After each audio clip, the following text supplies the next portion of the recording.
जय Hind. Worth knowledge channel में आप सब दोस्तों का हार्दिक स्वागत है।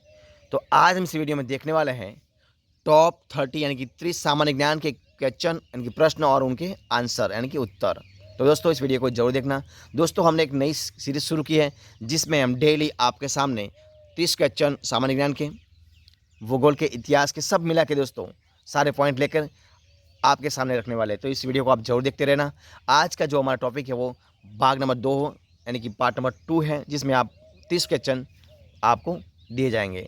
तो शुरुआत करते हैं सवाल नंबर 1 की। देखिए सवाल नंबर 1 आपके सामने यही रहा। देखिए सवाल है, क्या है सवाल है कि राष्ट्रीय कोष का, क्या सवाल है, राष्ट्रीय कोष का अभिरक्षक, राष्ट्रीय कोष का अभिरक्षक कौन सा अंग है। तो दोस्तों राष्ट्रीय कोष का अभिरक्षक अंग है विधानमंडल। कौन है? विधानमंडल है।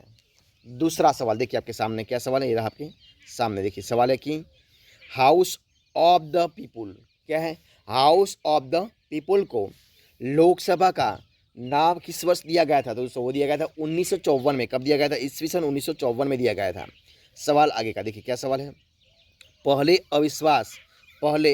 अविश्वास प्रस्ताव और दूसरे अविश्वास प्रस्ताव के लिए कितना अंतर होना चाहिए। तो दोस्तों उसके बीच में 6 महीने का, दोस्तों कितने का होना चाहिए, उसके बीच 6 महीने का अंतर होना चाहिए। सवाल आगे का है, संसद और संविधान साधन किसके साधन नहीं है। तो संसद और संविधान विधेयक न्याय के, किसके, विधिक न्याय के साधन नहीं है। सवाल आगे का, लोकसभा आयोजित करने के लिए अपेक्षित गण पूर्ति कोरम क्या है। दोस्तों वो है 1/10। क्या है? 1/10। सवाल आगे का, भारतीय संसद द्वारा, क्या सवाल है, भारतीय संसद द्वारा विश्व संसदीय प्रणालियों में कौन सी अभिनव चर्चा प्रक्रिया समाविष्ट की गई है। तो दोस्तों वो की है शून्यकाल। कौन सी की गई है? शून्यकाल की गई है। सवाल आगे का, कौन सा अनुच्छेद संसद को राज्य के विषयों पर कानून बनाने का अधिकार देता है। दोस्तों देता है 249। कौन देता है? 249। सवाल आगे का, वह प्रधानमंत्री कौन है जिन्होंने अपने कार्यकाल के दौरान संसद के अधिवेशन यानी कि सत्र में भाग नहीं लिया था। वो प्रधानमंत्री कौन है दोस्तों? वो है चौधरी चरण सिंह। कौन है? चौधरी चरण सिंह है।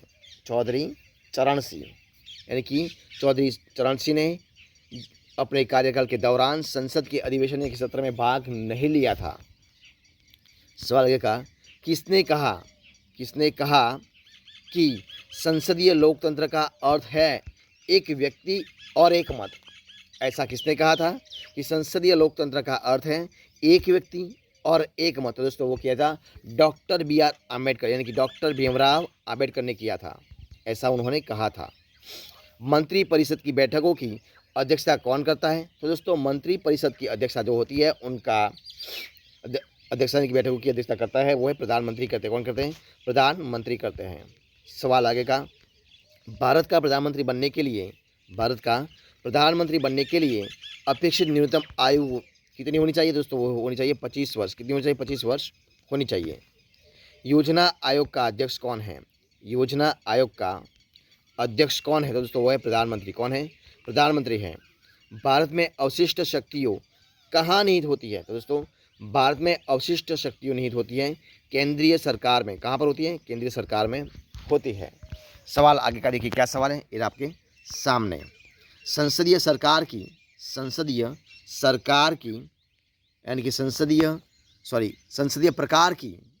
प्रकार की सरकार में वह बराबर वालों में पहला होता है वह कौन है। तो दोस्तों वो होता है प्रधानमंत्री। कौन होता है? प्रधानमंत्री होते हैं। और किसने प्रधानमंत्री को समकक्षों में प्रथम कहा है। तो दोस्तों वो क्या है? मोर्ले ने। किसने किया है? मोर्ले ने कहा है। सवाल आगे का, मंत्रिमंडलीय तानाशाही का विचार किसको देना है। तो मंत्रिमंडलीय तानाशाही का विचार किसको देना है। तो वो देना है दोस्तों म्यूर को। सवाल आगे का देखिए क्या सवाल है, किसने मंत्रिमंडलीय पद्धति को राज्य रूपी जहाज का स्टीयरिंग व्हील कहा था। तो उन्होंने कहा था, वो म्यूर ने किया था। किसने किया था? म्यूर ने कहा था। सवाल आगे का, भारत में कहाँ पर, भारत में प्रधानमंत्री तब तक अपने पद पर रहता है जब तक उसे प्राप्त है, यानी कि भारत में प्रधानमंत्री तब तक अपने पद पर रहता है जब तक लोकसभा का उन पर विश्वास है, लोकसभा का उन पर विश्वास है तब तक। वह प्रधानमंत्री कौन था जिसे संसद ने मतदान द्वारा अपदस्थ कर दिया था? तो वो थे वीपी सिंह। कौन था? वीपी सिंह था। उन्होंने वीपी सिंह को सब ने मिल के मत देकर उनको अपदस्थ किया, यानी कि उनको निकाल दिया था। भारत के प्रथम उप प्रधानमंत्री कौन थे? तो भारत के प्रथम उप प्रधानमंत्री वो थे दोस्तों सरदार वल्लभ भाई पटेल। कौन थे? सरदार वल्लभ भाई पटेल थे। आएगा सवाल, किसी उच्च न्यायालय के न्यायाधीश की पेंशन प्रभावित की कौन की जाती है दोस्तों? वो भारत की संचय निधि को कौन करती है?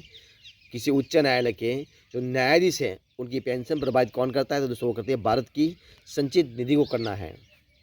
सवाल आगे का, राष्ट्रीय विकास परिषद में कौन शामिल होते हैं? तो राष्ट्रीय विकास परिषद में शामिल होते हैं सभी राज्यों के मुख्यमंत्री। कौन होते हैं? सभी राज्यों के मुख्यमंत्री होते हैं। सवाल आगे के, राष्ट्रीय एकता परिषद कौन सी है? राष्ट्रीय एकता परिषद यानी कि NIC का अध्यक्ष कौन है? तो दोस्तों वो है प्रधानमंत्री। कौन है? प्रधानमंत्री हैं। सवाल आगे का, औपनिवेशक कौन है? औपनिवेशिक भारत में एक संघीय अदालत की स्थापना खालिजग्या के अधिनियम के अंतर्गत की गई थी। तो दोस्तों की गई 1935 में की। कब की गई थी? 1935 में की गई थी। सवाल आगे का, भारत के मुख्य न्यायमूर्ति का नाम क्या है? तो भारत के पहले मुख्य न्यायमूर्ति का नाम दोस्तों कौन? तो सरोज होमी कापड़िया। कौन है? भारत के मुख्य न्यायमूर्ति का नाम है सरोज होमी कपाड़िया।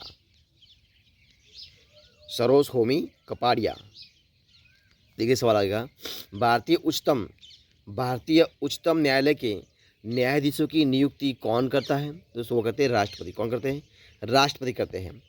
उच्चतम न्यायालय की प्रथम महिला न्यायाधीश कौन थी? दोस्तों वो थी सुश्री MS फातिमा बीबी। उच्चतम न्यायालय की प्रथम महिला न्यायाधीश कौन बनी थी? तो दोस्तों वो बनी थी सुश्री MS फातिमा बीबी। सवाल आगे का देखिए, भारत के महान्यायवादी को कहाँ पर सुनवाई करने का अधिकार है? तो दोस्तों वो भारत का कोई भी विधि न्यायालय में वो सुनवाई कर सकते हैं। सवाल आगे का, भारत के नियंत्रक एवं महालेखा परीक्षक की नियुक्ति की अवधि कितनी है? तो दोस्तों वो है 6 वर्ष या 65 वर्ष की आयु जो भी पहले हो उतनी हो सकती है।